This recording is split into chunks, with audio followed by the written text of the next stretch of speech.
Si Magellan jud mo hinungdan ining tanan ba? Kay kung dili ba bitaw tungod ni Magellan bitaw nga nagdala diri rebulto sa Pilipinas, dili man unta ni maingon ani ning mga katawhan sa Pilipinas kay ngano sa panahon sa una si Magellan jud toy nagdala og ninyo.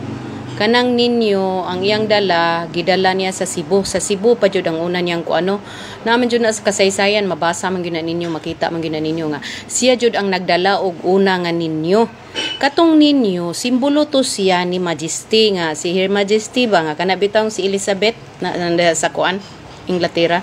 May naanak mo na yung simbolo niya. Sumuto ang ninyong gipadala. Pero sad to say, ang mga tao, gihimo na nilang giampuan, ilan ang giprosesyon, ilan ang gisayaw-sayaw, ilahan ang gihimuan o kanang mga version ba. May naanak bitaw no?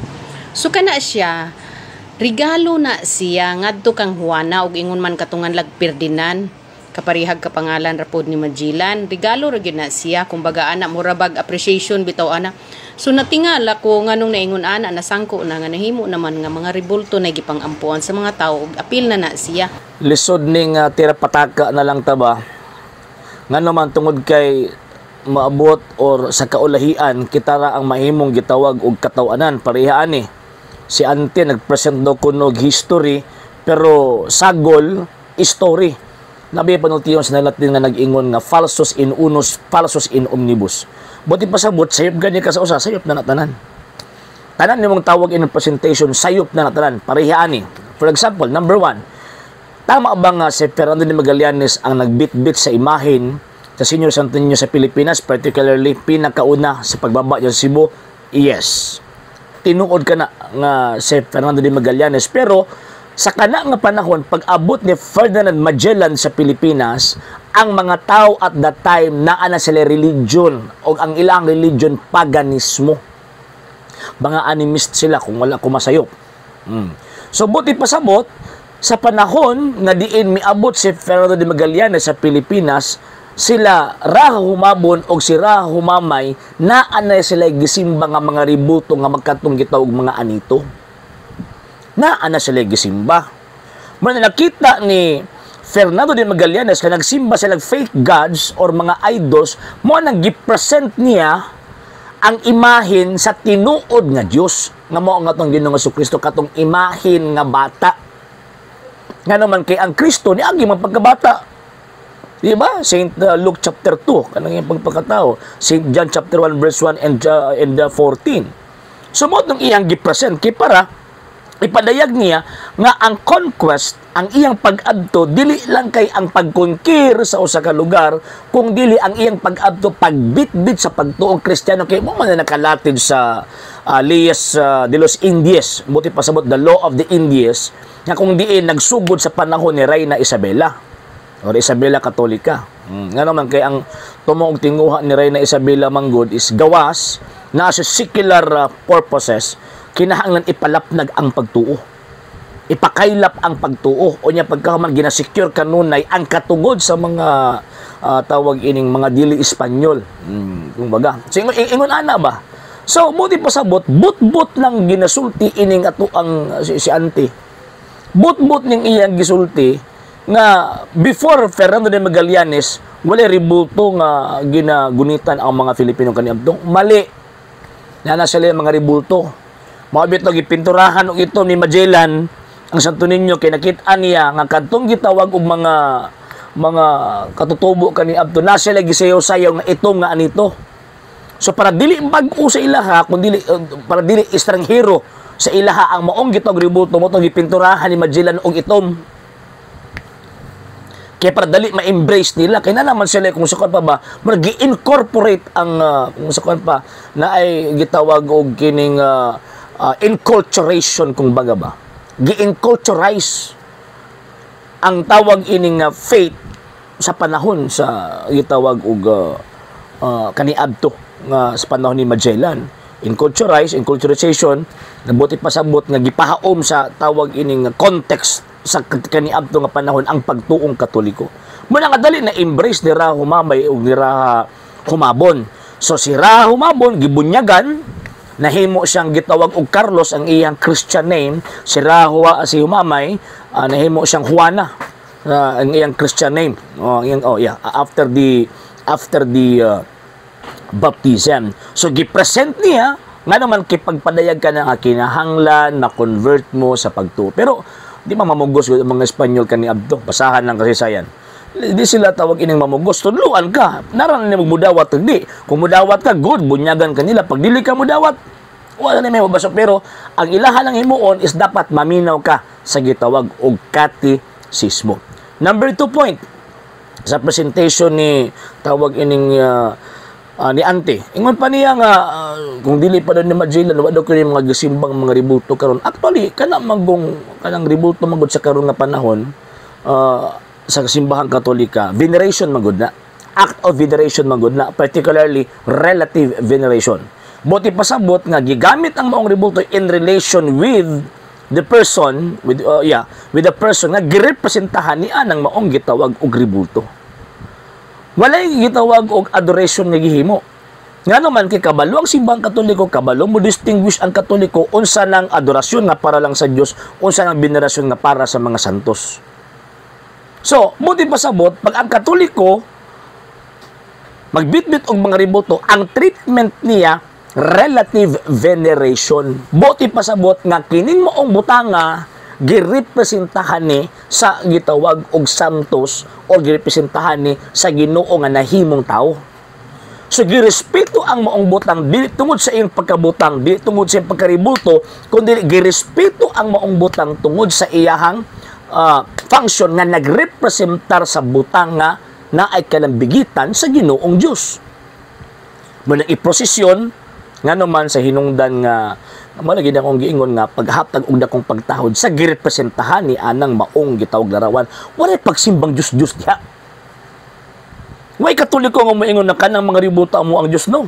Mabot na mag-ampong Katoliko amahan namo na sa langit. Di gyud namang Katoliko nga amahan namo mipilit ka na larawan. Or ikanalarawan ang mo ang Dios no. Way pagtulong ng simbang Katoliko na. So ikaduha ng pagpamakak ni Ante. Number 3 point, ingon pa niya, sa diha daw kunong dala ni Ferdinand Magallanes ang maong ribulto in honor daw kuno or in honor sa kang Her Majesty Elizabeth, yun ko yung taon Sa panahon ni Ferdinand Magallanes, wala pa Queen Elizabeth the First, wala pa. Kung wala ko mas 1550s pataas. Nag-reign si Queen Elizabeth I dito sa gitawag og England. Sa panahon ni Ferdinand Magallanes, duha ka empire ang tawag kingdom ang naa. Ang monarch sa nga nag-away-away ang Portugal o kining tawag ining Spain. Ang England kani adto pa kay na dili pa kay na nailhan. Bisan pag nakabaton sila og kining monarchical nga sistema mga around 10th century. So, muti pasabot, diha pa lang diyan, sipyat na si Ante. Sa panahon ni Ferdinand Magallanes, ang hari at that time, si Carlos I, ang iyang gisundan si Ferdinand, Haring Fernando, nga asawa ni, kung ako masayo pa, asawa ni Urbana ni Reina Isabela Katolika. So, yung una ba, dili ta magpataka, nga naman kay mahimo tang katawanan kung magpataka at nagpresentar sa mga puntos nga gusto na itong ipahibalo sa tao. So, actually, ang pinaka-main purpose naman niya about the ribulto, wala may pagdili sa pagbuhat sa ribulto, provided nga ang pagbuhat walay intensyon nga ilhon sang Dios. Wala. Ang pagdili sa pagbuhat o pagbaton sa mga ribulto, mahitabo lang naman ka na kung giilan mo ng butanga kapuli sa Dios. Why Katoliko? Nagtudlo nga kanang mga ribulto kapuli sa Dios na. No. Wala. Wa pa yung mga Katoliko nagtudlo nga kanang gitawag og ribulto sa mag-Dios. No. Wala. Kung dili kanang mga ribulto gitudlo sa simbahang Katoliko, nagrepresentar ka na sa mga persona nga naay koneksyon sa Ginoong Dios mo nang gitagaan og pagtawad. For example, tangantang pinalitan. Sa Old Testament o tanawa, giun sa Manila ang ribulto. Gadiin nagipahimo sa Dios dito kang Moses. Oh, ilang giposisyon. Ilang giposisyon kay nagpadayag ka na sa presensya sa Ginoong Dios. So, buti pasabot pag ang ribulto nga na koneksyon sa Ginoong Dios, dili sayop ang pagposisyon nga naman kay ang ribulto nga na koneksyon sa Dios, nagrepresentar ka na sa iyahang gitawag og presensya. How much more karon? ang ginaposisyon, for example, kining santo ninyo, imahen sa balaan nga bata. Santo ni santo, means balaan ninyo bata. Balaan nga bata that refers to Christ. Sumot na karon. Kung kaniadto ni tugot ang Dios sa larawan sa kerubin nga pagpadayag sa impasensya, how much more sa imahen sa iyang pinangga nga anak, St. John chapter 3 verse 16. Pinangga mo niyang anak si Kristo. Masuko ka sa posisyon ng rebulto sa anak. Dili. So, mo na nga palpak ang presentation ni Auntie ug ang Auntie Law abigya po sila mahumag atake ana. Actually gitubag naman gud na sa simbahang Katolika ng issue ng rebulto. Gitubag na sa simbahang Katolika 8th century pa. 8th century sa panahon sa Second Council of Nicaea. Pero until now ginabalik-balik sa mga sulpot, ginabalik-balik sa mga siak nga nagtukod og mga sektang sulpot aron kadtong mga inosenteng Katoliko mga tagak sa ilahang pagtuo. Kinabalik-balik nila kasi yun ramang kaayo, Diyos. Himuon lang Diyos. Ang maong rebulto sa mga santos, mao ni mga tawhana nga wa makaila o unsa ang kalainan sa balaan ug dili balaan. Unya kadtong mga baboy, kadtong mga ero wa nakaila og balaan. Mo na kini mo mga tawhana magsige ning paghot. Ngano man kay wa man sila kaila ang kanang maong mga butang balaan nga mga butang or santos nga mga butang. Mana bantay ta. Nga naman kay kini mo ang mga tawhana maningkamot gini pagpanamastama sa balaan nga mga butang ani kun sa Ginoong Dios. So nagdamastama sila, buti pa sabot dili sila iya sa Ginoong Dios. Mga antikristo ning mga tawhana. Okay?